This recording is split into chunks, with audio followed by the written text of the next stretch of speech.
저는 군대를 전역한 지 한 달도 채 되지 않은 23살의 건장한 남자입니다. 제게는 얼마 전 정말 일어나지 말아야 할 큰 사고가 벌어지고 말았죠. 모든 사람이 말도 안 된다고 생각하고 욕을 하시겠지만 이 모든 게 현실이라는 게 무척이나 힘이 듭니다. 저를 힘들게 하는 건 다름 아닌 외숙모와의 만남에서 비롯된 일이었고 평생 무덤까지 짊어지고 가야 할 그 비밀이 온 천하에 알려지게 생겼죠. 정말 재수가 없게도 하필 그 사고를 제 여자친구도 알게 되었기 때문에 그렇습니다. 여자친구는 이 모든 사실을 주변 사람들에게 모두 밝히겠다고 엄포를 놓은 상황이고 저와는 헤어지겠다고 통보를 하더라고요. 솔직한 심정으로는 그런 여자친구의 마음도 돌렸으면 하는 바람과 외숙모와는 어떻게 이 상황을 정리해야 할지 너무나도 고민입니다. 얼마나 고민이 크면 요즘에는 세상이 너무 어둡게만 느껴지고 진심으로 이 문제들 때문에 골치가 아파서 머리가 깨질 듯이 아픈 현상까지 생긴 것 같네요. 제 이야기를 봐주시고 부디 욕보다는 많은 분들의 현명한 의견을 부탁드리겠습니다. 우선 여자친구에 대해 간략히 말씀을 드리자면 제 여자친구는 제가 군대에서 복무하던 중 휴가를 나왔을 때 만나게 된 여자친구입니다. 휴가를 나올 당시만 해도 여자를 사귀거나 만날 마음이 있었던 건 아니었습니다. 굳이 여자친구가 생겨봤자 부대로 복귀하고 나면 애타는 마음만 커질 뿐이고 보고 싶어도 보지 못하고 같이 있고 싶어도 같이 있지 못하니 더 힘들 것 같아서였죠. 심지어 주변의 선임이나 후임들을 보면 여자친구들 때문에 힘들어하는 모습들을 보니까 군대에 있을 때는 절대로 여자를 만나면 안 되겠다고 다짐을 하게 되더라고요. 그때부터 결심했던 게 전역을 하기 전까지는 여자를 돌로 봐야겠다라는 마음가짐을 가졌었죠. 그런 생각을 안고 지내다가 저는 일병 말쯤에 정기 휴가를 나오게 되었습니다. 널널한 휴가 기간이어서 그동안 누리지 못했던 휴식이나 실컷 하다가 들어가려고 했었죠. 그런데 휴가 둘째 날에 아직 대학교 때문에 군대를 가지 않은 제 친구에게서 연락이 오더라고요. 휴가 나왔으면서 연락도 안 한다고 핀잔을 주더니 친구는 저녁에 얼굴이나 보자고 했습니다. 조금 귀찮기는 했지만 막상 집에만 있으니 제 생각과 다르게 너무 심심하더라고요. 그래서 사람들 구경이나 해야겠다 생각하면서 약속을 잡았고 저는 홍대 입구에서 친구를 만나 술집으로 향했습니다. 그렇게 오랜만에 술을 마시면서 정신없이 이야기를 떠들다 보니 벌써 각자 한 병씩이나 마셨더라고요. 그러던 중 친구는 갑자기 알 수 없는 미소를 짓더니 군인이 불쌍해서 근처에 사는 예쁜 친구를 불렀다고 하더니 얼마 지나지 않아서 갑자기 예쁜 여자가 저희 테이블로 앉더라고요. 진짜 말 그대로 어안이 벙벙했습니다. 제 친구가 이런 예쁜 여자랑 친구였다니 도저히 믿기지가 않았었죠. 아무튼 그녀의 등장으로 인해 순식간에 분위기는 급속도로 달라지게 되었습니다. 저는 원래 말수가 적은 편이고 내성적인 성격이어서 여자와의 대화를 잘 못하는 성격이었지만 그녀가 등장했을 당시에는 이미 술을 꽤나 마신 상태였기에 술의 힘을 빌려서 많은 대화를 나눴습니다. 그녀와는 처음부터 많은 공감대가 형성되면서 급속도로 호감이 생기더군요. 저는 대학교 전공이 미술 전공인데 알고 보니 그 여자도 미술을 전공한다고 하더라고요. 그때부터 저희는 살면서 못 본 평생지기 운명을 만난 듯이 쉴 새 없이 수다를 떨기 시작했죠. 그리고 제게 그 여자를 소개시켜준 친구는 저희가 대화가 잘 통하는 걸 보더니 눈치껏 먼저 자리를 빠져줬죠. 그렇게 이야기를 나누던 중 약간은 의아했습니다. 그 여자는 제가 군인인 걸 알면서도 이상하다 싶을 정도로 적극적이더라고요. 군대는 어느 지역에서 근무를 하는지 물어봤고 그곳에서는 무슨 일을 하는 건지 물어봤고 또 힘들지는 않은지 기타 등등 쉴 새 없이 제게 질문을 하더군요. 여자들은 군대 이야기를 싫어한다고 생각을 했었는데 그녀는 희한하게도 눈이 초롱초롱 빛이 날 정도로 호기심을 가득 안고서 묻더라고요. 아마도 예의상 물어본 걸 수도 있었겠죠. 하지만 그때 당시에 저는 눈치도 없이 혼자 들떠서는 신나게 떠들어댔습니다. 그러던 중 대뜸 그녀는 이번 휴가 기간 동안에는 뭐 하면서 지낼 거냐고 물어보더군요. 그래서 저는 제가 생각했던 사실 그대로 휴가 기간 내내 그냥 집에서 푹 쉬려고 한다고 했더니 어떻게 황금 같은 시간을 그렇게 보내냐면서 자신이 데이트해줄 테니까 내일도 만나자고 하더라고요. 솔직히 좀 이해가 가지가 않았습니다. 물론 그 정도로 제가 여자들에게 인기가 없었던 건 아니었지만 군인 신분인 저에게 이렇게 적극적으로 대해주니 기분이 묘하기도 하고 이상하더라고요. 하지만 그런 생각보다 사실은 좋았던 감정이 더 컸었죠. 군인 신분의 여자친구를 만들 생각이 없다는 헛된 생각은 제 착각일 뿐이더라고요. 저는 이미 이 여자와 결혼을 하고 애를 낳아서 화목한 가정을 만들 거라는 상상까지 할 정도로 빠져들어 있었습니다. 그렇게 다음날 저희는 약속을 잡고 이른 아침부터 설레는 데이트를 하게 됐습니다. 하루 종일 저희는 즐거운 시간을 보내게 되었고, 결국 저의 고백에 그녀는 그러자고 수줍게 대답을 했고, 저희는 교제를 시작하게 되었죠. 지금 돌이켜 생각해도 정말 달콤한 꿈 같은 휴가 기간이었습니다.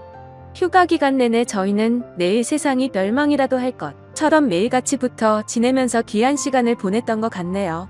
그렇게 만난 제 여자친구는 지금까지 1년이 넘도록 단 한 번도 제가 걱정을 하지 않도록 배려해주고 한결같은 마음으로 저를 기다려준 정말 착한 천사 같은 여자친구입니다.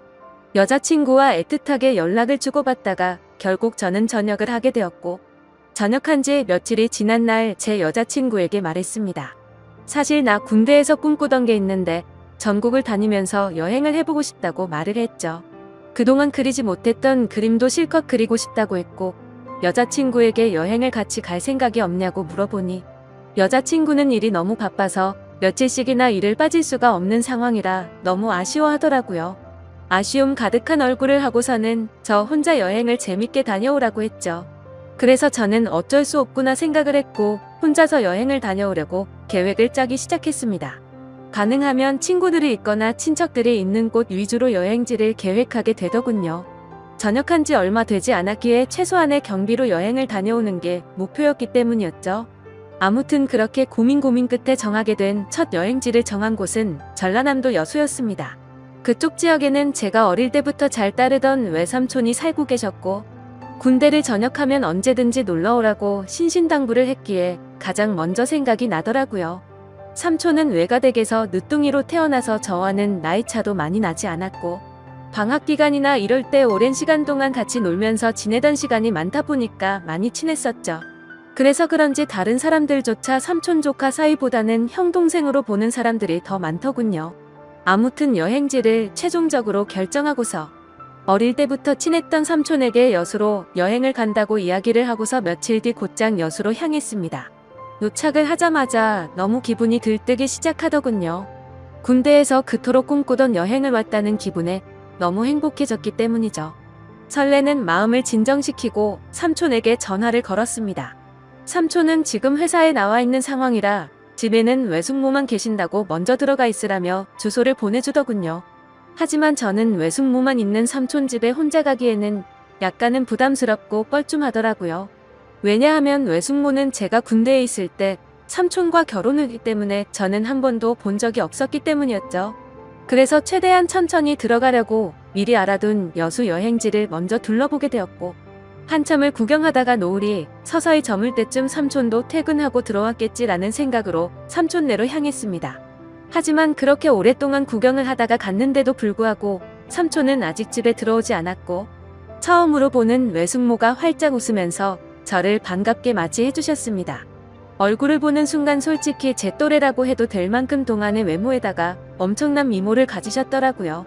제 여자친구가 귀여운 대학생의 예쁜 미모라고 한다면 외숙모는 성숙한 아나운서 느낌의 예쁜 미모였습니다. 삼촌보다도 연하였던 외숙모의 나이는 저보다 7살이 많은 30살이었죠. 어머니에게 들었는데 삼촌이 목을 메워서 만났다더니 그 이유가 바로 이거였구나 싶었습니다. 반갑게 웃는 외숙모는 먼 길 오느라 고생 많았다면서 현관문에 서서 집 안으로 들어오라고 손짓했고, 저도 어색하게 웃으면서 인사를 하고 집 안으로 들어갔는데 깜짝 놀라고 말았습니다. 삼촌의 집에 들어서자마자 역시나 엄청나게 성공을 했구나 싶더군요. 삼촌은 어릴 때부터 머리도 똑똑하고 유능한 인재였기에 결국 어린 나이에 대기업에 들어갔죠. 그런데 몇 년 다니지도 않고 회사를 그만둔다고 하길래 제 생각으로는 도저히 이해가 가지 않았습니다. 하지만 결국 스스로 회사를 차리게 되었는데 모두의 걱정을 비웃기라도 하듯 예상보다 더 빠른 나이에 큰 성공을 거둔 거였죠. 아무튼 처음으로 보는 고급스러운 인테리어의 현관문을 지나서 펼쳐진 집안 모습은 가관이었습니다. TV는 영화관을 방불케 하는 대형 화면에다가 바닥이며 벽이며 온통 대리석으로 되어 있어서 고급지다는 느낌이 물씬 풍기더군요. 속으로 감탄을 하면서 외숙모가 안내해주시는 제가 사용할 방으로 가서 짐을 풀게 되었고, 정리가 거의 끝마쳐갈 쯤 현관 비밀번호 소리가 들리더니 삼촌도 집으로 들어오는 것 같았습니다. 반가운 마음에 얼른 현관으로 뛰쳐나가서 삼촌과의 반가운 인사를 나누었고, 삼촌과 숙모 그리고 저는 저녁을 함께 먹으면서 오랜간만에 회포를 풀기 위해서 술도 같이 마시게 되었죠. 가만히 쳐다보니 삼촌과 외숙모는 결혼한 지 1년이 다 되어가는데도 불구하고 풋풋한 연인처럼 깨가 쏟아지더라고요. 삼촌은 외숙모의 칭찬을 하느라 정신이 없어 보였고, 얘기하는 걸 들어보니 삼촌이 얼마나 숙모를 좋아하는지 알 수가 있었습니다. 삼촌과 숙모의 첫 만남은 회사 미팅이 있어서 클라이언트와 함께 술집으로 가게 된 날이었다고 하더군요. 숙모는 그곳에서 일을 하고 있는 알바생이었는데 삼촌은 숙모를 보자마자 첫눈에 반해버리고 말았답니다. 그래서 삼촌은 그날 고맙다면서 팁을 10만 원이란 거금을 쓰면서 자신의 얼굴을 알렸고, 거의 하루가 멀다 하고 매일같이 그곳에 출근 도장을 찍으면서 조금씩 친해졌다고 하더라고요. 그렇게 끈질긴 구애 끝에 결국 두 사람은 연애를 하게 되었고 1년 전에 결혼까지 했다고 하더군요. 솔직히 저는 삼촌과 친한 사이가 맞기는 하지만 이 둘의 만남이 약간은 의아했었는데 그때부터는 이해는 갔습니다. 왜냐하면 삼촌은 똑똑하고 착한 사람인 건 맞지만 객관적으로 볼 때 겉으로 보면 남들보단 부족하긴 했었거든요. 그래서 겉으로 보면 누가 봐도 어울리지 않는 삼촌과 숙모였습니다. 한마디로 미녀와 야수 같은 느낌이랄까요? 그 생각이 들면서 역시나 남자는 돈이 많은 게 최고라고 하더니 그 말이 맞구나 싶었습니다. 그날 밤 저희 세 사람은 새벽이 넘어가는 늦은 시간까지 정신없이 술잔을 기울였죠. 그런데 저만의 착각이었던 건지 자꾸만 외숙모가 은근슬쩍 저를 바라본다는 느낌이 들더라고요. 얘기를 한참 하다가 숙모의 얼굴을 돌아보면 저를 보고 있다가 눈을 돌린다거나, 술이 부족해서 제가 가져올게요 하면 굳이 제 손을 잡으면서 제가 갈게요 라고 한다든지, 별거 아닌 말에도 웃으면서 제 팔을 잡는다든지 뭔가 기분이 묘해지더군요. 아무튼 저 혼자만의 생각으로는 숙모가 제게 오해를 할 만한 행동을 했다고 생각을 하기는 했지만, 군대에 다녀와서 내가 뭔가 단단히 착각을 하는 건가 싶었고, 술에 취해서 그랬나 보다 생각하고 결국 그날은 별로 대수롭지 않게 생각하고 넘어가게 되었죠. 그리고 그런 생각은 전혀 큰 문제도 아니었고 그저 단순히 그 자리가 즐겁고 재밌어서 앞으로 있을 일주일간의 여수 여행은 생각보다 지루하지 않겠다 싶어서 마냥 기분이 좋았던 것 같습니다. 다음날 늦잠을 자고 일어나 보니 삼촌은 일이 많아서 아침 일찍 출근을 한 상황이었고, 숙모는 제게 숙취 해소에 도움될까 해서 콩나물국을 준비했다면서 얼른 밥을 먹으라고 하더군요. 그래서 식탁에 앉아서 밥을 먹기 시작하는데 숙모는 대뜸 제 앞에 앉아서 밥을 먹는 걸 지켜보더라고요. 갑작스러운 숙모의 행동에 저는 순간적으로 밥이 도로 튀어나올 뻔했죠.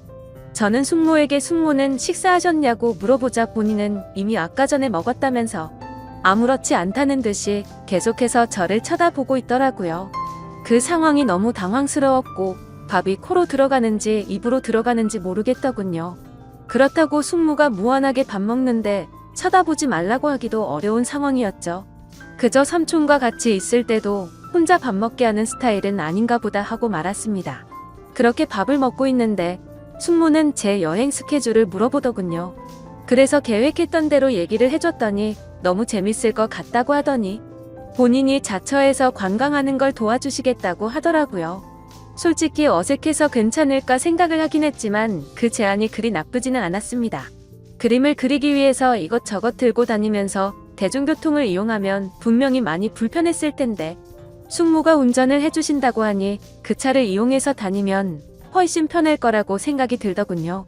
그리고 어찌되었건 숙모와는 앞으로는 친척 사이가 되었으니 친해지는 게 좋겠다고 생각이 들었죠. 그렇게 함께 시작한 여행은 생각보다 더 편하고 즐거웠습니다.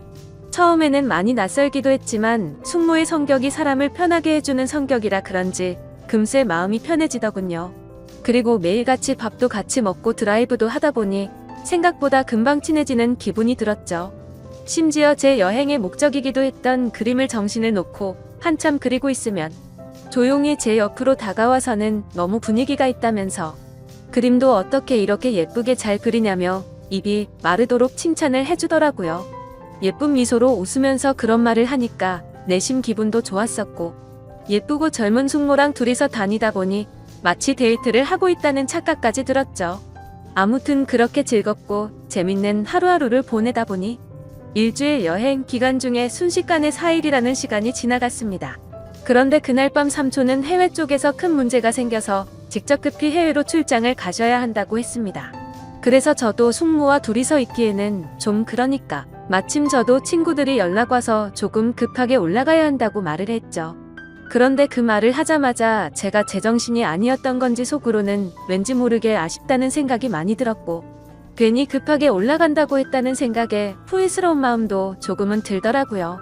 도대체 무슨 생각인 건지 그런 생각을 했던 제 스스로도 이해가 안 되었죠. 많이 가까워지고 친해져 버린 숙모와 이별을 한다고 생각해서 그랬던 건지 왠지 모를 마음이 들었습니다. 하지만 아무리 그래도 이런 생각을 했다는 그 자체만으로도 저를 스스로 욕을 해버리고 말았네요.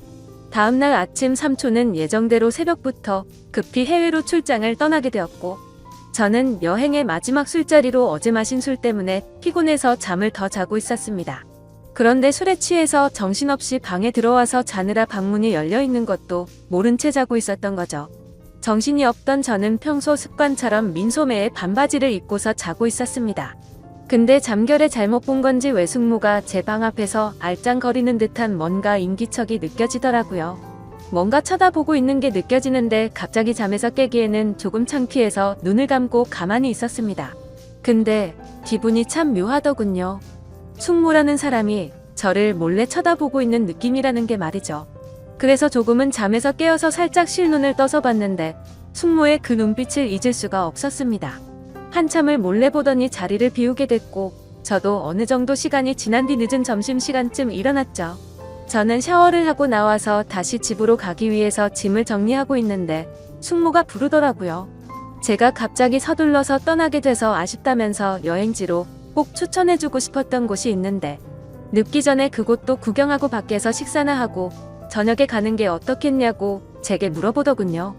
저야 뭐 사실 삼촌의 부재로 인해 급하게 올라가려고 했던 상황이었기에 굳이 급하게 갈 이유는 없어서 숙모의 제안에 그렇게 하겠다고 대답을 했습니다. 그래서 간단히 식사를 마치고 나서 제 모든 짐을 숙모의 차에 싣고서 숙모가 추천하는 곳을 함께 가게 되었고 여수에서의 아쉬운 마지막을 만끽하고 있었죠. 그러자 숙모는 제게 가까이 다가오더니 제 옆에 앉아서 말을 꺼내더군요. 며칠 동안 저와 같이 여행을 하면서 이제 조금씩 친해지는 것 같았고 너무 즐거웠는데 갑작스럽게 간다고 해서 많이 아쉽다고 하더라고요. 그러더니 다음에도 놀러오면 같이 재밌게 보내자면서 제게 부탁을 할 게 있다고 하면서 대뜸 자신을 그려주면 안 되겠냐고 부탁을 하셨죠. 그래서 알겠다고 하고서 숙모를 스케치하기 시작했습니다. 그림이라는 게 섬세한 모습을 표현하기 위해서 그만큼이나 사물을 자세하게 관찰하고 그려야 했기에 처음으로 숙모의 모습을 자세히 보기 시작했는데 이렇게 완벽했었나 싶은 생각이 들더군요. 미녀의 표본이라고 하는 얼굴형에 눈도 크고 오똑한 콧날에 어디 하나 흠잡을 곳이 없더라고요. 그때까지는 몰랐는데 자세히 보니 얼굴이며 몸매며 연예인 한채영과 진짜 많이 닮았구나 싶었습니다. 그래서 숙모에게 연예인 한채영 닮았다고 하니까 수줍게 웃는데 그 모습마저도 너무 예쁜 소녀 같았죠. 그렇게 숙모의 그림을 완성해서 숙모에게 줬더니 활짝 웃으면서 실물보다 훨씬 예쁘게 그려준 것 같다면서 평생 간직하겠다면서 너무 고맙다고 하더라고요. 그러면서 고마운 마음을 담아서 이번 여행의 마지막은 제대로 근사한 저녁을 사주겠다고 하셨고 숙모와 함께 차를 타고 30분가량을 이동해서 고급스러운 레스토랑에 도착을 했죠. 테이블에 앉자마자 숙모는 익숙하다는 듯이 가장 비싼 코스로 주문하시고는 숙모는 제게 물었습니다. 우리의 여행도 오늘이 마지막이라 아쉬운데 간단히 목만 축일 정도로 한잔하는 거 어떠냐고 하셨죠. 저는 원래부터가 술이면 마다하지 않는 편이었기에 좋다고 했고 결국 둘이서 고급스러운 음식과 함께 비싼 와인을 마시게 되었습니다. 그런데 간단히 마시려고 했던 술은 아쉬운 마음만큼을 반영한 것처럼 마치 고삐 풀린 망아지처럼 정신 나간 듯 서로 주거니 받거니 하면서 마셔댔습니다.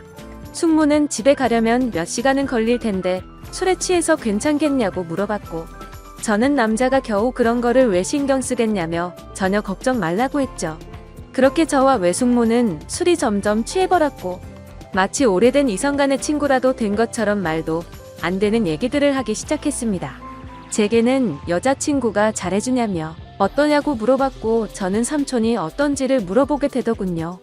그런데 서로가 정신이 나가버린 건지 각자의 연인에 대해서 단점들을 말하기 시작하더니 급기야 서로에 대해서 아깝다고 하면서 칭찬들을 해대기 시작했죠. 심지어 술에 취해서 결국 해서는 안 될 말까지 서로가 해버리고 말았습니다. 정신을 놓아버린 저는 숙모의 첫 모습이 너무 예뻐서 놀랬다고 말했고, 숙모는 제가 그림을 그리는 모습이 너무 멋지고 감성적이어서 가슴이 설레기까지 했다고 하더군요.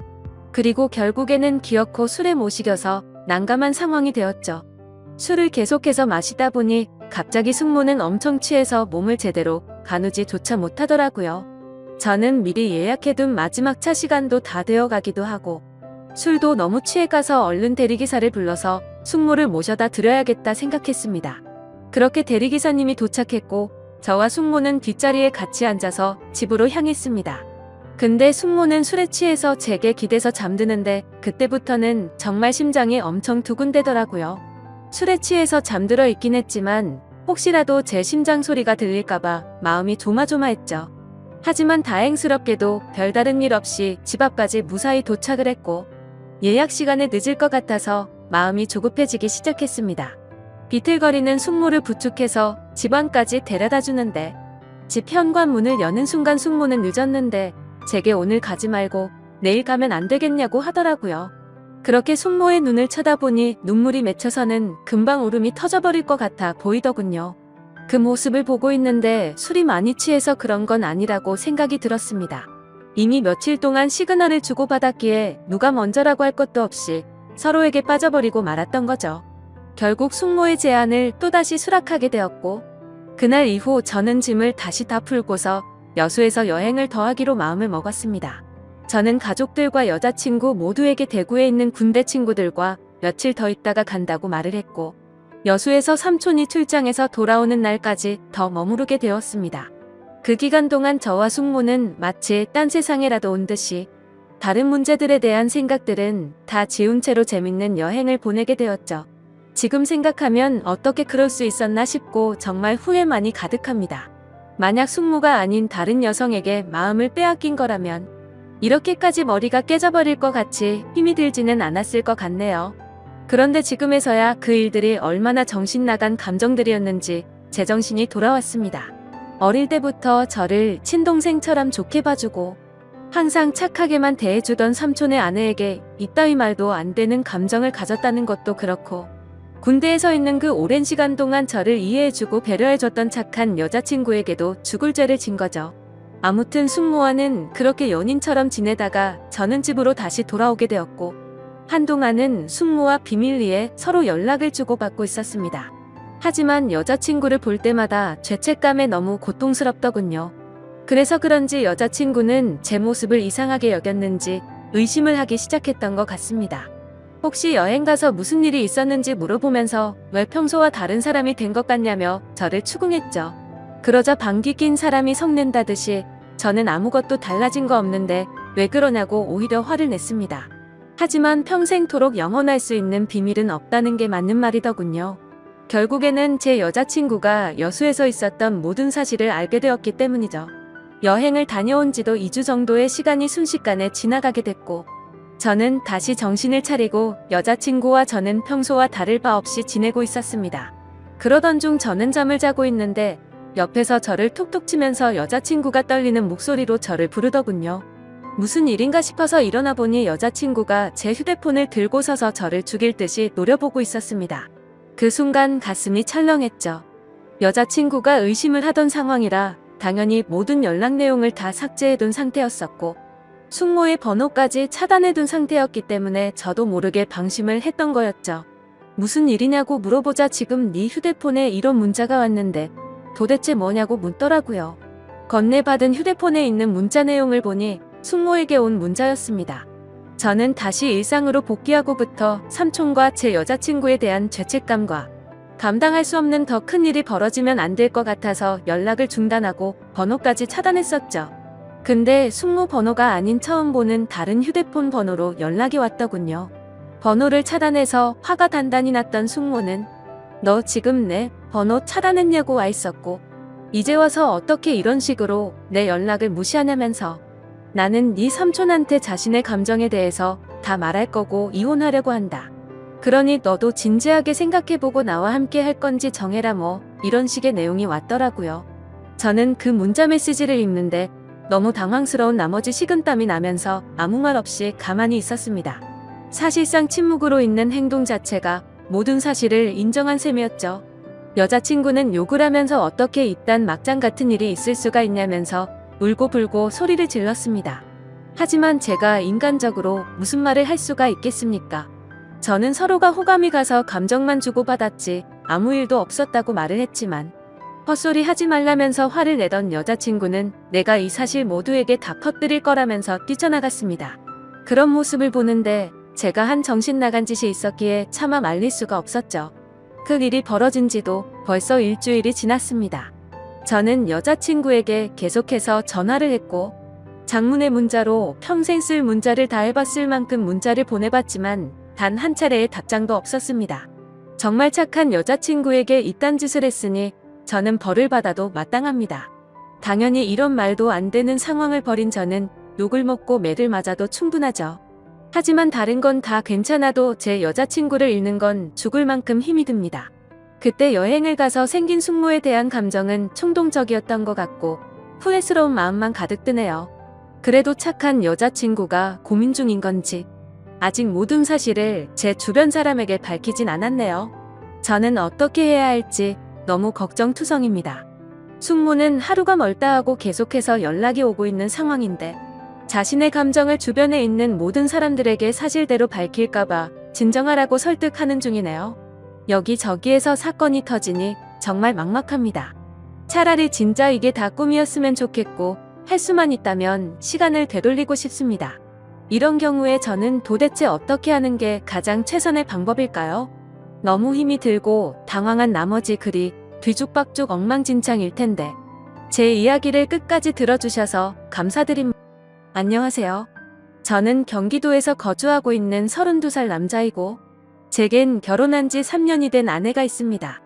20살 풋풋한 대학교 시절 제게 눈에 띄는 한 여자가 있었습니다. 얼굴은 당연히 제 눈엔 가장 예뻤을 뿐더러 뭔가 남들과는 달리 털털한 여자였죠. 화끈한 성격으로 리더십이 있었고 평소에는 남을 배려를 잘하는 그런 성격이었습니다. 그래서 저는 그런 모습에 반해서 고백을 했고 저희는 연애를 시작하게 되었죠. 보통 조신한 느낌이 전혀 없는 와이프 성격이어서 고백을 했음에도 걱정이 됐습니다. 서로의 자존심이 부딪혀서 싸움이 잦지 않을까 생각했죠. 하지만 오히려 우리 둘의 성격은 정반대이다 보니 서로 이해를 잘해주려고 노력했었습니다. 그러다 보니 아내와 저는 7년이라는 오랜 시간 동안 교제를 해왔는데 크게 싸운 적이 5손가락 안에 꼽을 정도로 싸운 적이 별로 없었습니다. 그리고 만난 지 1년도 채 안 됐을 때 저는 군대로 가게 되었는데 그렇게 짧게 만났음에도 제 아내는 2년이라는 긴 시간 동안 한결같았습니다. 사실 저는 제가 군대에 가게 되면 대부분의 여자들이 그러듯 제 아내도 다른 남자를 만나지 않을까 생각했습니다. 왜냐하면 제 아내는 남자들 사이에서 항상 인기가 많았기 때문이죠. 하지만 그렇게 인기가 많았음에도 단 한 번도 다른 남자에게 한눈도 팔지 않았습니다. 저는 그런 모습에 또다시 반했고 그때 다짐을 했죠. 이 사람과는 평생을 함께하고 싶다. 빨리 자리를 잡아서 꼭 결혼을 해야겠다라고요. 그렇게 저는 무사히 군대를 전역하고 나서 하루라도 빨리 제 아내와 함께 지내고 싶어서 열심히 살았습니다.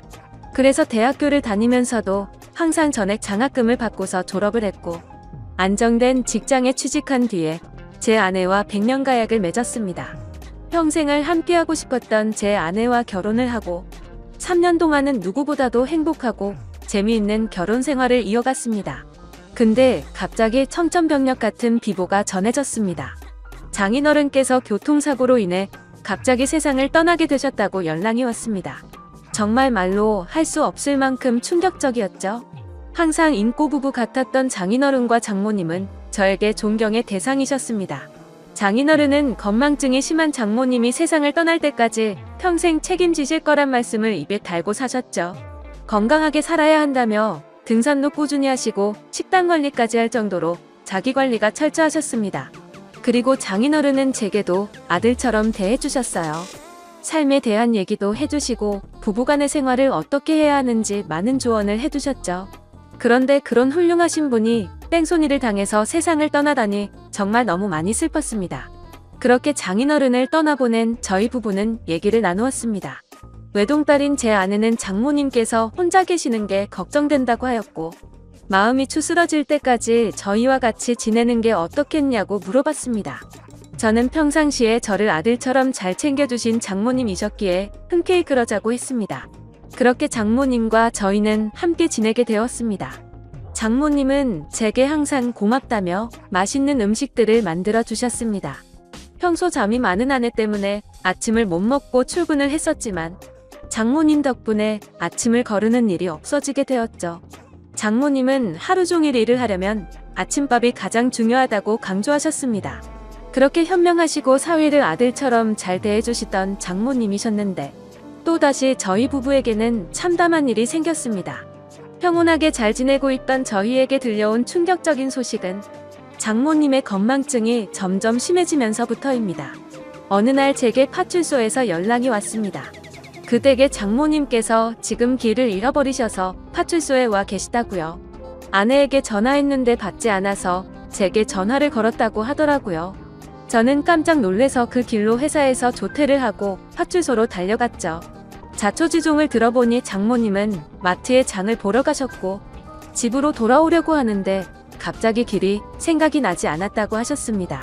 저는 바로 병원으로 장모님을 모셨고 아내에게 연락해서 병원으로 오라고 했습니다. 병원에 도착한 아내와 저는 검사 결과를 듣게 되었습니다. 의사 선생님은 장모님께서 치매가 발병하셨다고 했고 저희는 정말 또다시 큰 충격을 받게 되었습니다. 그날 이후로 장모님의 병세는 급속도로 악화가 되더라고요. 평소처럼 거실에 TV를 보고 있는데 장모님께서 저를 사위라고 부르는 게 아니라 대뜸 남편이라고 부르더라고요. 처음에는 치매 증상이 오래 지속된 게 아니셔서 장모님은 말실수를 했다면서 제게 미안하다고 몇 번을 사과했지만 저는 오히려 그런 장모님의 모습이 슬프고 안쓰럽더라고요. 그래서 저는 장모님께 괜찮다고 걱정하지 말라고 말씀드렸고 앞으로 치매 증상이 더 심해지면 어떠면 좋을지 아내와 상의를 하곤 했습니다. 그러다 어느 날 아내는 동창회 모임을 가게 되어서 저녁에 장모님과 제가 단둘이 있어야 할 때가 있었습니다.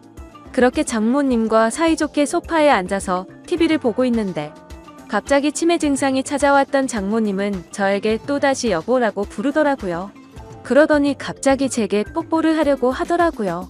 예전에는 치매 증상이 와서 저한테 여보라고 부르면 제가 돌아가신 장인어른인 척하면서 맞춰드리기는 했지만 장모님이 저한테 뽀뽀까지 하려고 하니까 도저히 어찌할 바를 모르겠더라고요. 그래서 저는 그런 장모님에게 아무렇지 않은 척하면서 뽀뽀하는 장모님을 막으려고 최대한 애를 썼지만 힘이 워낙 좋으셔서 피하기가 참 힘들더라고요. 평상시에 아무리 아름다운 외모를 가진 장모님이었다고 해도 존경하는 장모님이고 제 아내의 어머니인데 그런 분이 저보고 여보라고 부르면서 뽀뽀를 하려고 하니 정말 부담스럽고 너무 당황스러웠습니다. 다행히 그때 때마침 제 아내가 집으로 돌아왔고 당황해하고 있는 저를 보면서 뛰어들어오더라고요. 아내도 너무 놀랐는지 장모님을 떼어내며 엄마 정신 차려 징그럽게 무슨 짓이야 라고 말하는데 내심 치매로 힘들어하시는 장모님을 보고 있으니 마음이 아팠고 속상하더라고요. 평소 저를 아들처럼 생각해 주신 분인데 이제 저를 못 알아보시고 장인어른으로 착각하고 계시니 장인어른이 돌아가시고 얼마나 힘드셨으면 저렇게 하실까 생각하니 너무 마음이 아팠어요. 그 후로 한동안 치매 증상이 나타나지 않다가 아침에 일어났더니 장모님은 이제 원래의 모습이 사라지셨습니다. 정상적인 사고방식은 볼 수가 없었고 치매 증상이 계속 이어졌습니다. 이제는 저에게 우리 사위라고 말하지 않고 항상 우리 서방, 우리 여보라고 말씀하십니다. 저는 장모님께서 저를 보고 남편이라고 생각해도 아무렇지 않게 받아들이고 있지만 그런 장모님을 보면서 제 아내는 매일 밤마다 혼자 숨어서 울기만 하네요. 저도 이렇게 마음이 아프고 슬픈데 제 아내는 오죽할까요? 갑자기 건강하시던 아버지가 곁을 떠나가고 의지하던 어머니는 갑자기 치매 증세가 발병하셨으니요. 아내는 엄마가 아이가 된 것 같아서 너무 속상하고 슬프다고 했고 그런 엄마 때문에 제가 매일 힘들어하는 것 같다면서 저에게 미안하다고 매일같이 사과를 하네요. 저는 진심으로 괜찮다고 생각해서 아내에게 괜찮다고 말하지만 아내는 장모님을 요양원으로 보내서 모시는 게 어떻겠냐고 하는데 저는 솔직히 요양원으로 보내고 싶지는 않더라고요. 제게는 너무나도 완벽하고 예쁜 아내를 힘들게 키워주신 훌륭한 분인데 고작 치매라는 병 하나가 걸렸다고 해서 쓸쓸하게 요양원에서 지내게 할 수는 없겠더라고요. 그렇게 저는 단호하게 아내의 제안을 거절했고 제 고집으로 인해 장모님과 함께 살고 있었습니다. 그런데 며칠 전 밤에 제가 일찍 잠들어서 안방에서 혼자 자고 있었는데 아내가 잠시 마트에 간 사이에 장모님께서 제가 자고 있는 안방으로 들어오셨습니다. 뭔가 감촉이 느껴져서 눈을 떠보니 장모님께서 제게 키스를 하고 계시더라고요. 처음에는 방이 어두워서 제 아내인가 싶었습니다. 그런데 대뜸 이런 적이 없었기에 저는 다시 자세히 보니 장모님이더라고요. 그때는 얼마나 놀랐던지 모르겠네요. 저는 깜짝 놀란 나머지 그런 장모님을 밀치면서 저도 모르게 무슨 짓이에요 라며 화를 벌컥 내버렸습니다. 제 화난 모습에 장모님은 결국 아이처럼 눈물을 흘렸습니다. 아내는 마트를 다녀오고 나서 장모님이 우는 모습을 보면서 놀라더군요. 갑자기 무슨 일이냐고 물었고 저는 어떻게 된 일인지 차분히 설명을 해줬습니다. 충격받은 아내는 한동안 실성한 사람처럼 펑펑 눈물을 흘리기 바빴고 그날 밤 제게 진지하게 말했습니다. 이러다간 일이 더 커질 것 같다며 제발 요양원에서 모시자고 애원을 했습니다. 아내는 만약 자신이 혼자 사는 미혼이었다면 장모님을 요양원에 보내지 않고 본인이 치매 걸린 엄마를 케어했을 거라고 하며 지금 결혼한 입장에서 저와 계속 마찰이 일어나다 보니 도저히 지금처럼 다 같이 지내면서 모실 수는 없을 것 같다고 하더라고요. 저는 아내가 어떤 마음으로 그렇게 애원하는지 알았죠. 그래서 저는 도저히 고집을 부릴 수 없어서 아내의 뜻에 따르기로 결정했습니다. 사실 저 또한 고민은 많았습니다. 아내에게 조차 말하지 못한 사실이 있었죠. 아내가 없을 때마다 장모님은 저에게 몰래 다가오셔서 한마디씩 하셨습니다. 우리 딸 혼자라 외로울 텐데 아이 한 명 더 가지는 거 어때? 라고 물으셨고 제가 방심한 사이에 엉덩이를 만지기도 하고 갑자기 스킨십을 하셔서 놀랄 때가 한두 번이 아니었죠. 아무쪼록 아내와 저는 어쩔 수 없이 장모님을 요양원으로 모시기로 했고 기왕이면 일반적인 작은 요양원이 아니라 시설도 좋고 여러가지 좋은 조건을 골고루 가지고 있는 큰 요양원을 알아보고 있었습니다.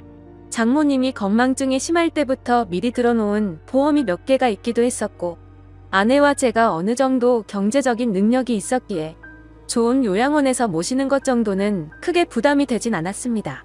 좋은 조건들의 요양원을 선별하는 건 꽤 시간이 들었고 요양원에 들어가는 절차도 있었기에 저희가 원한다고 바로 들어가진 못했습니다.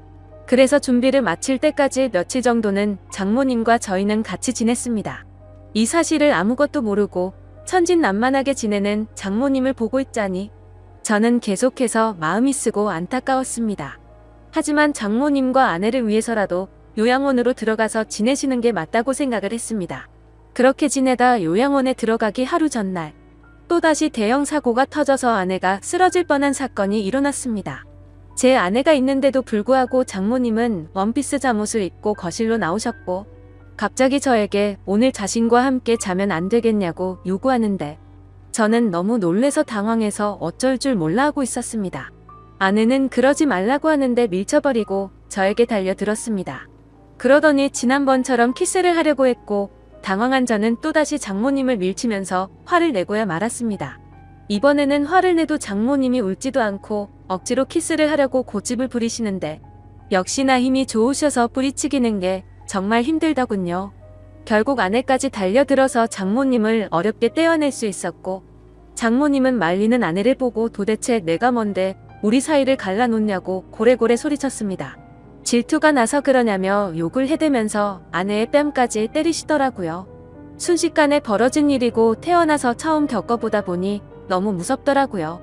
제가 알고 있던 자상하고 고운 장모님이 이렇게까지 변하는 걸 보니 정말 다른 사람인지 알았습니다.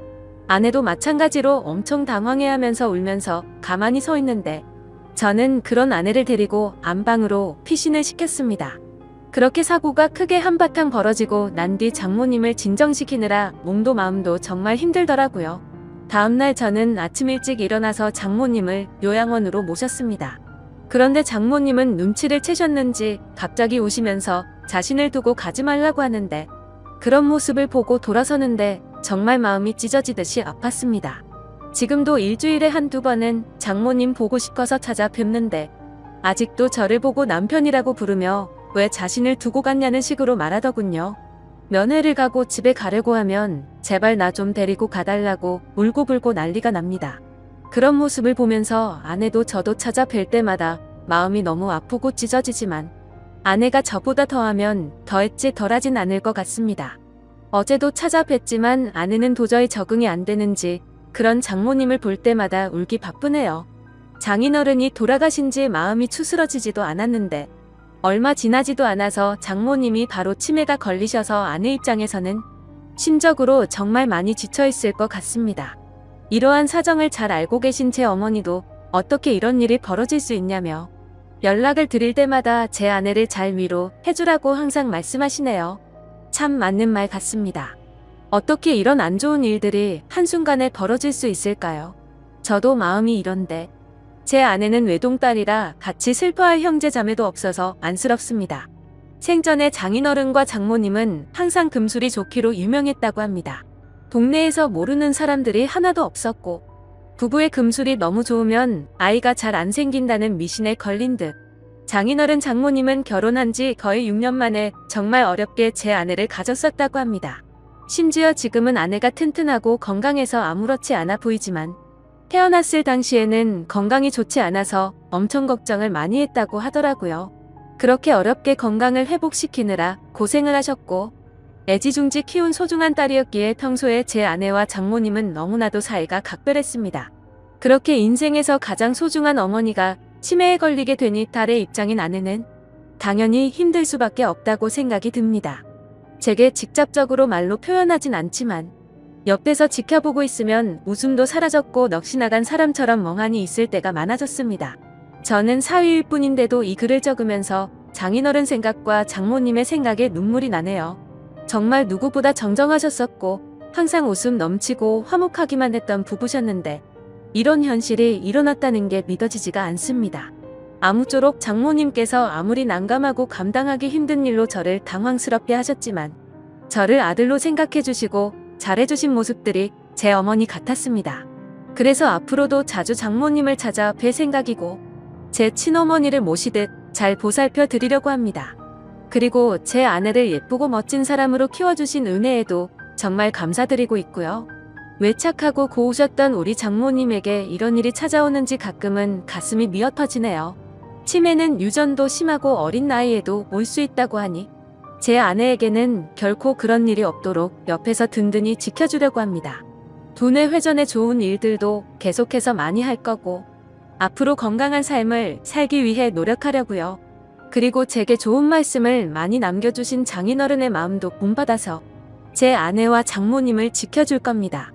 살면서 많은 사람들에게 벌어지지 않는 일이겠지만 이번 일을 겪으면서 치매 증세로 인해 곁에서 고생 중인 가족분들의 노고를 잘 알게 되었습니다.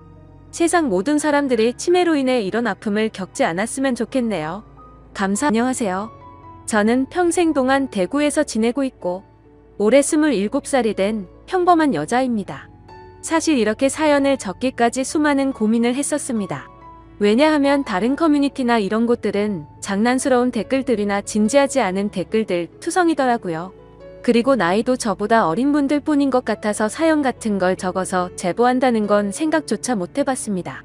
하지만 우연치 않게 유튜브에서 이런 사연을 보내면 연륜이 묻어나는 댓글들과 진지하게 현명한 말씀들을 많이 해주시는 걸 보게 되었죠. 그래서 저도 이렇게 큰 마음 먹고서 용기를 내어 사연을 적게 되었습니다. 부디 저보다 지혜로운 인생 선배님들 제 사연을 듣고 좋은 말씀 부탁드릴게요.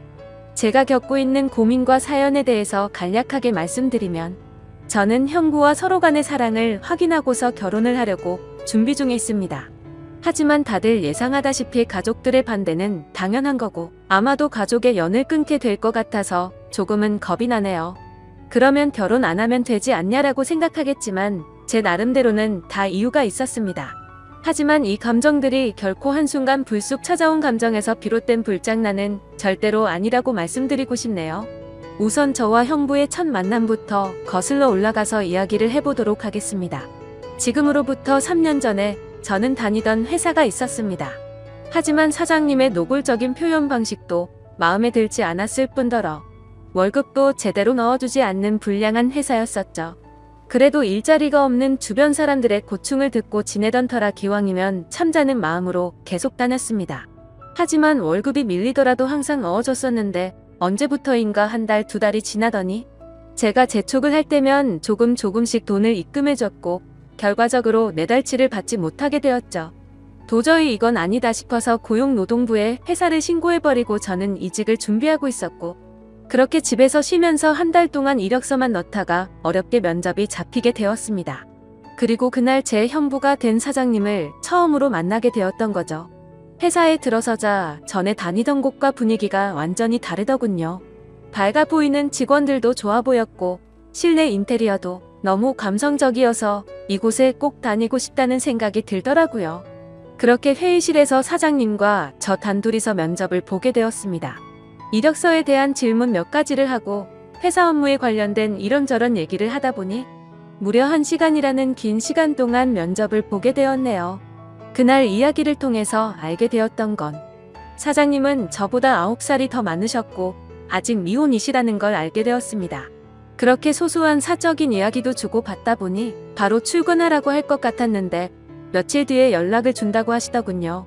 그때는 그 합격 문자를 기다리는 게 어찌나 시간이 안 가던지 하루가 1년같이 느껴졌습니다.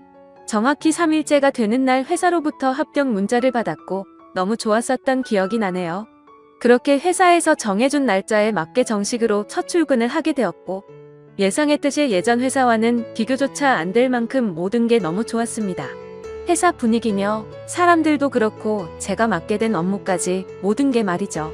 그리고 그 중에서도 가장 좋았던 건 자상한 데다 호감까지 가는 잘생긴 사장님이었습니다. 예전 회사를 제외하더라도 몇 군데의 회사를 다녀봤었지만 예전에 다니던 회사 사장님들과 이 회사의 사장님은 외적으로나 내적으로나 많은 게 다르다고 느껴졌습니다. 마치 옆집 오빠 같은 편안한 느낌도 들었고 사장님은 나이보다도 훨씬 동안이셨기에 훈훈한 대학교 선배 같은 느낌도 들었었죠. 하지만 그렇다고 처음부터 사장님을 짝사랑하게 된 건 아니었고 그냥 호감이 가고 편한 느낌이 전부였습니다. 그런데 어느 순간부터는 사장님만 바라보고 있으면 저도 모르게 생글생글 웃고 있는 제 모습을 발견하게 되었어요. 이런 모습에 저조차도 스스로가 당황스러웠습니다. 그동안 사귄 남자들은 동갑이나 연하들만 만나왔었고 연상은 별로 좋아하지 않았기 때문에 태어나서 한 번도 만난 적이 없었습니다. 그런데 무려 9살이나 나이 차이가 나는 남자를 좋아한다는 게 제 스스로 생각을 해봐도 도저히 믿어지지가 않았던 거죠. 하지만 제 마음은 생각과 전혀 상관이 없었습니다. 그냥 사장님만 보면 저도 모르게 웃음이 나오고 사장님이 제게 업무를 지적하실 때도 저는 기분이 나쁘지가 않고 오히려 기분이 좋더라고요. 누군가가 본다면 아마 정신이 나간 사람이라고 생각했을지도 모를 정도였습니다. 매 순간 심장이 콩닥콩닥거리고 설레었습니다. 결국 저는 제가 사장님을 좋아한다는 제 감정을 인정할 수밖에 없었어요. 그렇게 매일같이 사장님 얼굴 보는 재미로 회사 나가는 게 신나고 즐거웠습니다. 예전에는 월요일이 지옥처럼 싫다고 느껴졌었는데 언제부턴가는 주말이 싫고 월요일이 천국같이 느껴지더라고요. 그러던 어느 날 사장님께서 저에게 왜 자꾸 자기를 보기만 하면 웃냐면서 장난스럽게 혹시 나 좋아하는 거 아니냐며 말씀을 하시더라고요.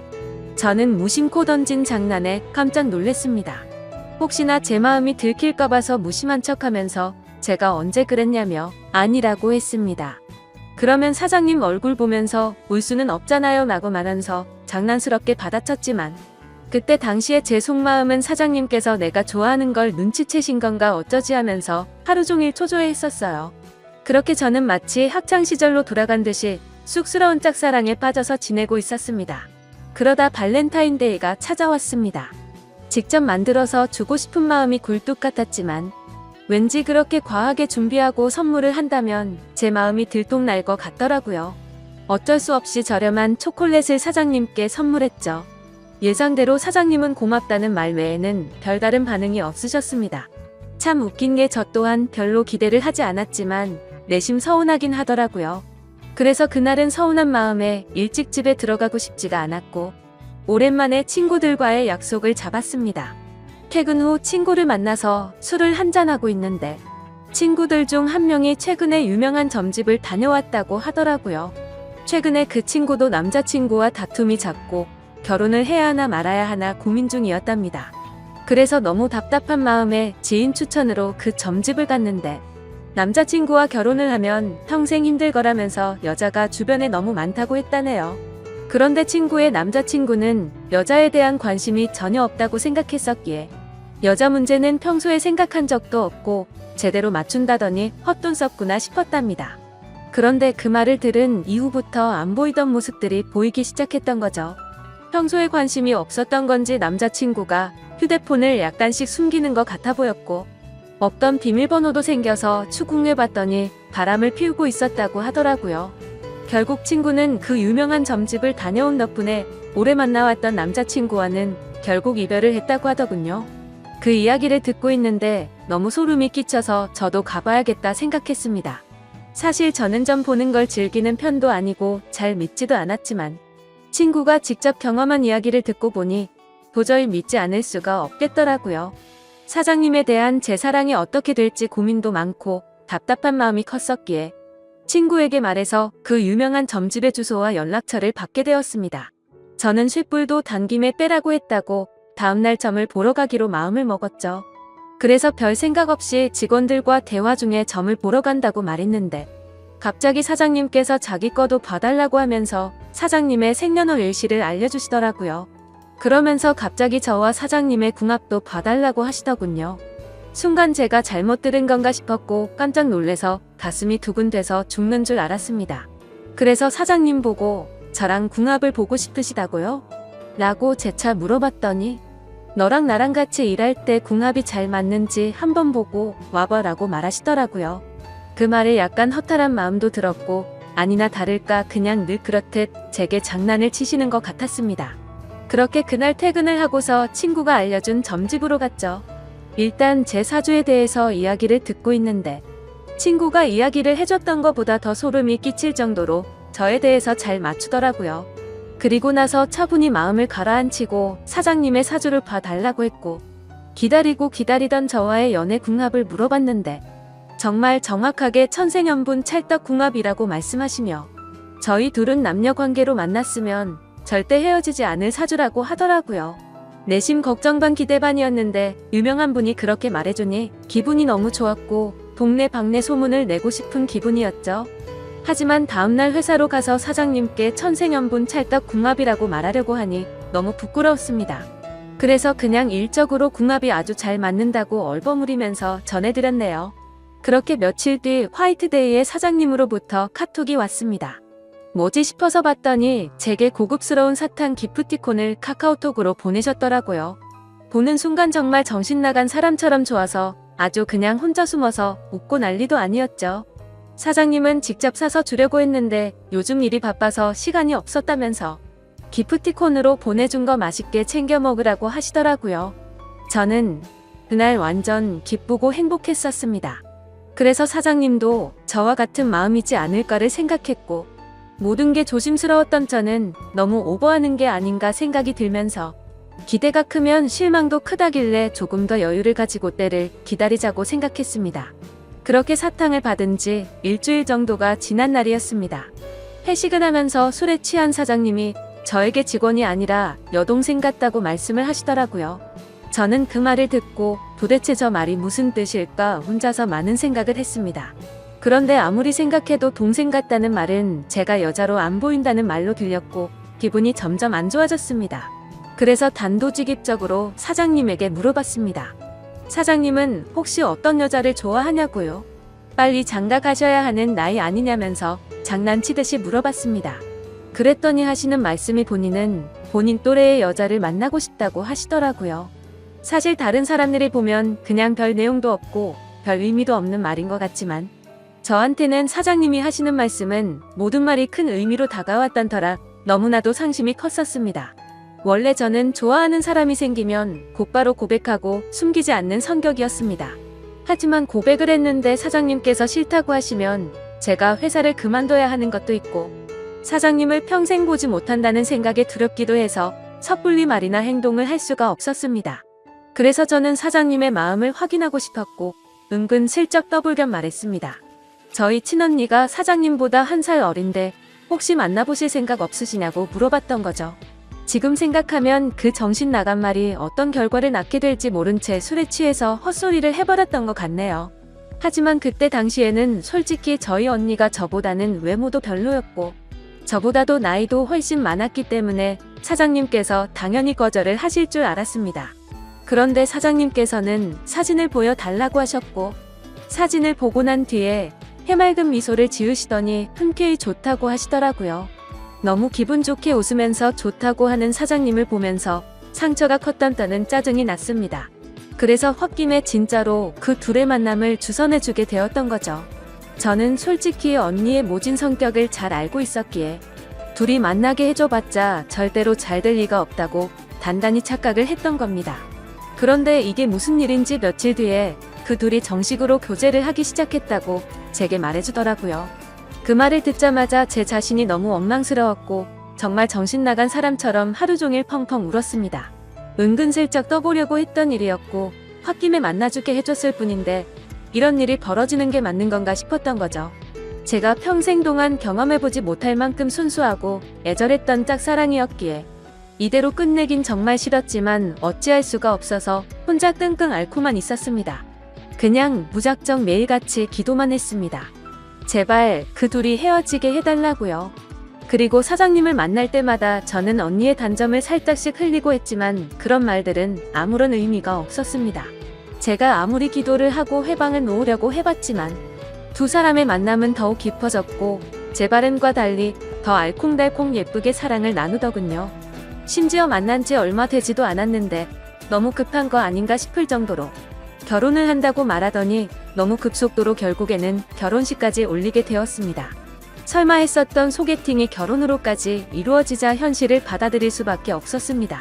저는 사장님을 향한 저의 짝사랑을 접기로 마음을 먹었고 믿음직한 형부로 대하자고 결심을 하게 되었죠. 그리고 저는 어쩌면 다행이다라고 생각하며 최대한 긍정적으로 생각했죠.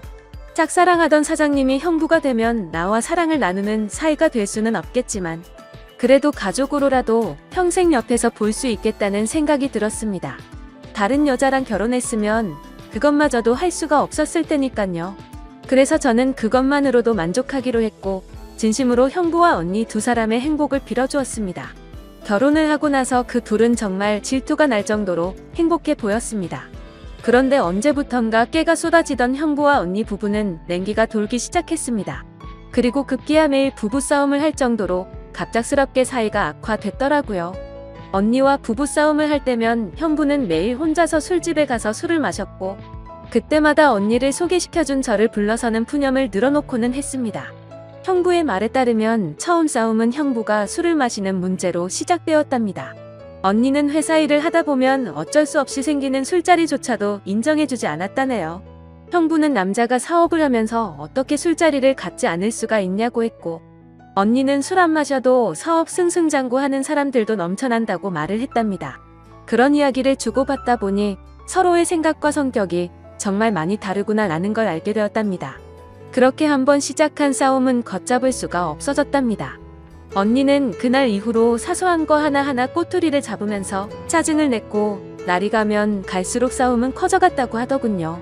모든 산불은 작은 불씨에서 시작되듯이 그 둘의 갈등은 계속해서 켜져갔고 결국에는 각방까지 쓰게 되었다고 하더라고요. 심지어 가장 큰 문제는 따로 있었습니다. 형부는 생각과 성격 차이는 어떻게든 맞춰갈 수 있는 문제라고 생각을 했답니다.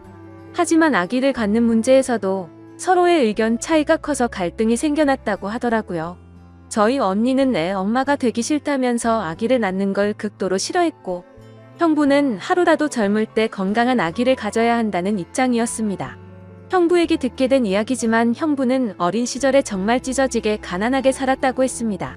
어릴 때 아버지는 매일 같이 일용직으로 일해서 번 돈으로 도박을 하러 다녔고 어머니가 식당 일을 하시면서 겨우 풀칠 정도만 할 정도로 가정 형편이 많이 어려웠다고 하더라고요. 그런 환경인데도 불구하고 형부는 열심히 공부하고 꿈을 이뤄서 젊은 나이에 번듯한 기업을 운영하면서 결국 자수성가를 했던 거라고 하더군요. 그래서 어린 시절 겪었던 불행했던 기억들을 행복한 기억들로 가득 채우고 싶었다네요. 이제는 삶에 여유도 생겼으니 아이들을 낳고 행복이 넘치고 화목한 가정을 만들고 싶었답니다.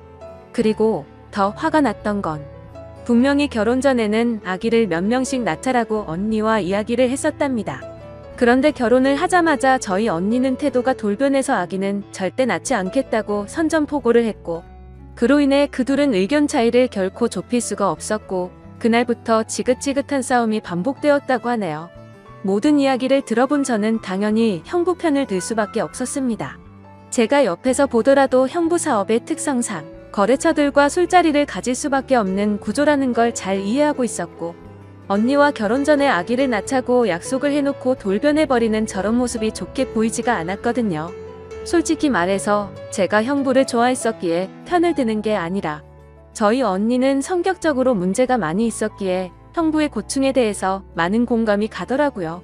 학창시절에도 항상 제가 언니보다 성적이 훨씬 좋아서인지 아니면 화이트데이나 빼빼로데이에 저만 선물을 받아와서 그랬던 건지 능력으로나 외모적으로나 뒤떨어지던 언니는 어릴 적부터 제게 끝없는 구박과 질투 시기를 했었죠. 언니는 제가 태어나서 부모님의 사랑도 빼앗아가고 부모님이 주는 용돈도 저와 나눠 가지게 되어서 자신이 더 많이 못 쓴다고 불평이 많았었죠. 언니는 기분이 안 좋으면 입버릇처럼 하던 말이 있었어요. 네가 태어나지 말았어야 했다면서 네가 없었으면 내가 더 사랑받고 더 풍족하게 살았을 텐데 그러더군요. 어릴 때는 그런 말들이 너무 가슴 아파서 펑펑 운 적도 한두 번이 아니었습니다. 좋은 말도 한두 번 들으면 지겨운데 이런 말을 20년 넘게 듣고 있자니 정신이 나가버릴 것 같더라고요. 심지어 언니의 이런 태도와 생각들에 대해서도 모든 게 다 억울했습니다. 학원을 다녀도 언니가 더 많이 다녔고 부모님은 늘 관심과 기대를 첫 딸인 언니한테 더 많이 쏟으셨는데 말이죠. 그런데 이제는 나이가 몇 살인데 아직까지도 이러는 건가 싶더군요. 성인이 됐는데도 아직도 제 탓을 하면서 화살을 돌리더라고요. 그리고 형부와의 불화도 모든 게 다 제 탓이라고 합니다. 제가 없었으면 언니가 형부를 소개받을 일도 일어나지 않았을 거고, 그랬으면 이 남자를 안 만났으니 불화도 없었을 거라고 하더라고요. 정말 이 정도면 말도 안 되는 걸로 트집 잡는 거로 밖에 안 보이지 않나요? 그리고 지금 돌이켜 생각해봐도 가장 충격적이었던 건 언니의 결혼식 3일 전날 저는 언니에게 뺨까지 맞았습니다. 언니가 결혼을 앞두고 친구들과 술을 잔뜩 마시고 집으로 들어왔습니다. 저는 그냥 평소와 다를 거 없이 방에서 쉬고 있는데 갑자기 제 방문을 벌컥 열고 들어와서는 다짜고짜 제게 욕을 하더라고요. 그 모습에 저는 짜증이 나서 술 마셨으면 자러 들어가지 왜 나한테 이러냐고 했더니 언니는 이제 유부녀가 되면 자유가 없어졌다면서 그게 전부 다 저 때문이라고 하면서 욕을 했습니다. 안 그래도 짝사랑하던 형부를 뺏긴 기분이 드는 걸 억지로 참아가면서 살고 있는데 그 말이 너무 화가 났죠. 그래서 저는 술에 취한 언니를 상대하기가 싫어서 방문 밖으로 밀어내려고 하는데 갑자기 제 뺨을 때리더라고요. 정말 이게 맞을 만한 일인가요? 사사건건 가시 박힌 말에 이젠 언니라도 정말 지치더군요. 딴 사람도 아니고 동생인데 동생 일이 안 풀리기를 평생 동안 손꼽아 기다리는 것 같았습니다. 그리고 제가 형부를 짝사랑했었다는 걸 결혼하기 전에 언니가 알게 되었습니다. 저는 평소에 달력에 메모를 하는 습관이 있는데 예전에 점을 보러 간 날에 사장님과 천생연분이라는 메모를 남겨두었는데 그 메모를 언니가 보게 되었던 거죠. 언니는 제게 이게 무슨 말이냐고 화를 내기 시작했고 혹시라도 저 때문에 파혼을 하는 건 아닐까 겁이 나더라고요. 그래서 저는 그냥 잠깐 호기심으로 관심이 생겼었는데 금방 마음이 달라졌다고 말했고 내가 관심이 없었으니까 언니를 소개시켜준 거 아니겠냐고 말을 했죠. 혹시나 저로 인해서 모든 게 망칠까봐 걱정을 하고 있는데 돌아오는 말이 충격적이더군요. 언니는 마치 저를 약올리는 듯이 그러면 네가 또 관심 갖기 전에 결혼을 더 빨리 서둘러야겠네 라고 웃으면서 말하더라고요. 지금 와서 생각해보면 제가 지금 형부와 말도 안 되는 사이가 된 것도 형부에 대한 사랑하는 감정이 컸었기 때문도 있지만 언니에 대한 복수심도 조금은 있었던 것 같습니다. 아무튼 언니의 내면을 잘 몰라서 결혼했던 형부는 이제는 이런 언니의 성격을 알게 되었는지 날이 갈수록 지쳐가는 듯 보였죠. 물론 저에게 하는 것보다는 훨씬 덜하겠지만 옆에 있는 사람을 교묘하게 긁고 괴롭히는 성격이 어딜 가겠나 싶었습니다. 그렇게 언니와 형부 사이가 악화될수록 저와 형부는 단둘이 만나는 시간은 점점 많아졌죠. 하루는 술이 과하게 취한 형부는 저에게 언니가 아니라 저와 결혼했어야 했다며 저와 만나고 싶다고 했습니다. 그리고는 아차 싶었더니 얼른 웃으면서 농담이라고 하더라고요. 하지만 그때 저는 그 농담이 온전히 농담이 아니라는 생각이 들었고 저에게 기대면서 힘들어하는 형부의 모습에 그만 마음이 흔들리고 말았습니다. 언니와의 사이가 틀어질수록 저희는 둘이서 함께 많은 이야기를 나누었고 저도 모르게 자연스럽게 짝사랑했던 그때의 감정이 다시 싹트고 말았던 거죠. 그래서 저는 언니의 눈을 피해 형부에게 카톡과 통화를 매일같이 하기 시작했고 결국 둘이서 술을 마시다가 제가 먼저 형부에게 사랑하는 것 같다고 고백을 했습니다. 그러자 형부는 몹시 당황해하면서 놀라더라고요. 그래서 저는 제가 예전부터 가져왔던 감정을 있는 사실 그대로를 전했고 형부는 처제의 마음은 정말 고마운데 우리 이런 식으로 나아가진 말자고 저를 설득하더라고요. 하지만 저는 그날 이후로도 계속해서 제 마음을 적극적으로 어필하기 시작했고 매번 저를 설득하던 형부도 어느새 이런 말과 행동에 익숙해지기 시작했는지 제가 연락을 안 하고 회사에서 만나도 아는 척을 안 하니 그제서야 먼저 연락도 오더군요. 그렇게 같이 만나서 서로 간에 진지한 이야기를 하는데 형부의 속마음을 말해줬습니다. 원래는 형부도 제게 관심이 많이 있었다고 하더라고요. 면접도 30분이면 끝날 거를 저와 이야기하는 게 즐거워서 1시간이 넘도록 했던 거고 채용을 늦게 했던 것도 원래 계획했던 일이 틀어지면서 채용을 미루려고 했었답니다. 그런데 저를 놓치고 싶지 않았기에 무리를 하면서까지 채용을 했던 거였죠. 그래서 저는 그렇게 저에게 관심이 있었으면서 왜 되쫓아 하지 않았냐고 물어봤습니다. 형부는 저와 나이 차이가 너무 많이 났기 때문에 주변 사람들의 시선도 있었고 항상 조심스러웠다네요. 그렇게 좋아하는 감정이 커져가고 있었는데 회식을 하던 날 제가 아무렇지 않게 여자를 소개시켜준다고 해서 기분이 좋지 않아서 소개팅을 한다고 했다더군요. 심지어 언니가 그렇게 마음에 들진 않았는데 언니의 가면에 속아서 점점 사랑에 빠졌던 거랍니다. 서로가 서로를 좋아하고 있었음에도 멍청하게 돌고 돌아서 여기까지 왔던 거였죠. 아무튼 그 이야기를 주고받은 뒤로 저희들의 마음은 급속도로 발전을 해갔습니다. 같은 회사 안에서도 몰래 카톡하고 전화하고 왠지 모르게 스릴이 있고 재밌더라고요. 그렇게 저와 형부는 그 어느 누구도 모르게 연인 사이까지 발전을 해버렸죠. 같은 회사에서 근무하다 보니 자연스럽게 만나기가 더 쉬웠고 저와 형부는 야근을 핑계로 깊은 밤까지 데이트를 즐겼습니다. 그렇게 6개월을 만나오다가 큰일이 터지고 말았습니다. 평소와 다른 몸 상태로 인해 임신 테스트를 해봤더니 빨간 줄 2줄이 나오더군요. 혹시 몰라서 산부인과에서 재차 검사를 해봤더니 임신을 했다고 하더라고요. 다들 예상하시겠지만 결국 저는 형부의 아이를 임신하게 되었던 거죠.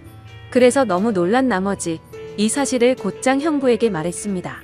저는 울면서 말을 하는데 형부는 걱정하지 말라며 본인이 책임지겠다고 말하더군요. 그때 언니와는 돌이킬 수 없는 사이로 지내고 있었기에 부부관계를 조만간 정리하려고 했었고 저와 함께 살면서 그 아이를 누구보다 행복하게 키우겠다고 약속을 해주더라고요. 그때 듬직하게 말해주던 그 모습을 보고 저는 알게 됐습니다. 이 사람은 나랑 장난스럽게 만나는 게 아니었구나. 이 사람도 나처럼 진심으로 나를 좋아하고 있었구나 라는 사실이요. 저는 임신 사실을 알게 된 그날부터는 부모님과 언니에게서 오는 연락을 아무렇지 않은 척 받을 수가 없어서 장기간 출장을 간다고 하고는 집에서 나와서 지내고 있습니다. 그리고 전화가 와도 나중에 연락한다고 하고는 하지 못하고 있습니다. 도저히 이야기를 나눌 용기가 나지가 않고 솔직히 뭐라고 말해야 할지도 모르겠어요. 결국 나중에 다 들킬 거짓말인 건 잘 알지만 제 입으로 솔직하게 지금 모든 것을 말하는 것도 너무 무섭고 자신이 없습니다. 형부는 언니와 이혼하자고 했다고 제게 말을 해줬고 어떻게든 최대한 빨리 이혼하겠다고 약속을 재차 해줬습니다. 그래서 지금 저는 행복하면서도 너무 걱정입니다. 사랑하는 남자를 얻어서 살면서 그 어느 때보다 행복하지만 그와 동시에 가족 모두를 잃게 될 것 같아서 걱정이 드네요. 하지만 가족 모두를 잃는다고 하더라도 사랑하는 남자와 제 아이를 얻었다는 생각에 불행하단 생각보다 행복하단 생각이 더 큰데 이런 생각을 하는 제가 이상한 걸까요? 아마도 저희 부모님은 어릴 적부터 항상 언니 편이었기에 지금 일어난 이 모든 사실을 알게 되신다면 저와 두 번 다시는 연락을 하지 않으실 게 뻔합니다. 성격도 장난 아닌 저희 언니가 이 모든 사실을 알고 나면 제게 또 어떤 포악한 행동을 할지는 안 봐도 뻔하고 무섭기도 하네요. 하지만 제가 사랑하는 남자와 아이를 위해서라도 한번 부딪혀보고 싸워서 이겨내보고 싶습니다. 제가 지금 올바른 생각과 선택을 하고 있는 게 맞는 걸까요? 현명하신 분들의 소중한 말씀 남겨주시면 감사하겠습니다.